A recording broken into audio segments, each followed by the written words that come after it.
तर मित्रांनो नमस्कार. सावळ्याची जणू सावली या मालिकेच्या आजच्या म्हणजेच 4 जुलैच्या एपिसोडमध्ये आपण बघणार आहोत. इकडे मात्र आता राजकुमारला थोडंफार लक्षात येत असतं की घरचे माझ्यापासून काहीतरी लपवताय.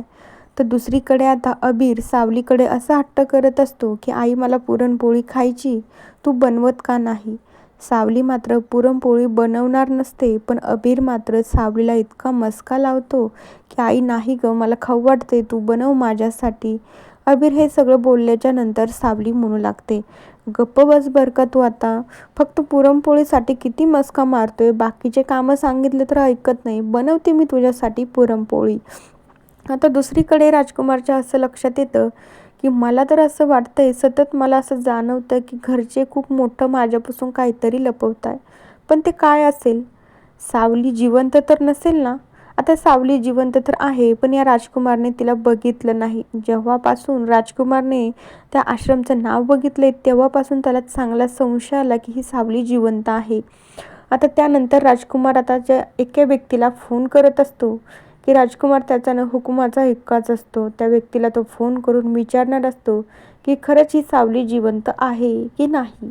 आता ती व्यक्ती कोण असेल ना, येणाऱ्या एपिसोडमध्ये आपल्याला नक्कीच बघायला मिळेल. दुसरीकडे आपल्याला असं बघायला मिळतंय की आता सारंग ओवीला स्कूलमध्ये सोडवण्यासाठी गाडी वगैरे घेऊन जात असतो. तर आता ओवी जिथे जाते ना तिथे म्हणू लागते, बाबा आले बरं का, आता मला जाऊ दे. त्यानंतर आता सारंग म्हणू लागतो की ओवी, तुला काय वाटते, तू एकटीच हुशार आहे काय? तुला एकटीलाच कळते. अगं तुझा बाबा मोठा आहे, त्याला पण काहीतरी कळत असेल ना. ओवीच्या लक्षात येत नाही, पण ओवीला मात्र अबीरच्या घरी जायचं असतं. गुरुकुल बंद पडल्यापासून अबीरची आणि ओवीची भेट नसते, त्यांचं बोलणं नसते. त्यांना जो काही प्लॅन करायचा असतो तो प्लॅन देखील करता येत नसतो. तर त्यानंतर सारंगला ओवीच्या मनातलं कळत असतं की माझ्या ओवीला नेमकं काय करायचंय. तिच्या मनात जे काही चालू असतं सारंग ती पूर्ण करण्याचा प्रयत्न करत असतो. दुसरीकडे राजकुमारच्या लक्षात येत असतं की मला आता त्या व्यक्तीला कॉल करावंच लागेल. त्याच्याशिवाय मला तर काय कन्फर्म माहिती मिळणार नाही की सावली जिवंत आहे की नाही. जर सावली जिवंत नसती तर या जगन्नाथने त्या गुरुकुलचं नाव असं ठेवलंच नसतं. म्हणजे नक्कीच सावली जिवंत आहे, म्हणून त्यांनी त्या गुरुकुलचं नाव असं ठेवलंय आणि ते गुरुकुल आम्हाला देत देखील नाही तो. तर मित्रांनो बघूया येणाऱ्या एपिसोडमध्ये, तर आपल्याला खरंच खूप छान असा ट्विस्ट बघायला मिळणार आहे.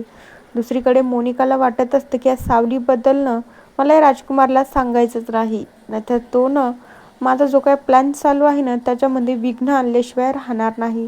तिला मात्र त्या सावलीला घरात घेऊन यायचं असतं आणि तिलोत्तमाची जी काही प्रॉपर्टी असते ती तिला तिच्या नावावर करून घ्यायची असती, म्हणून तिचा हा सगळा खटाटोप चालू असतो. मित्रांनो बघूया आता येणाऱ्या एपिसोडमध्ये काय होतंय. तोपर्यंत या मालिकेच्या पुढील भागांच्या अपडेटसाठी आपल्या चॅनलला नक्की सबस्क्राईब करा. So bye.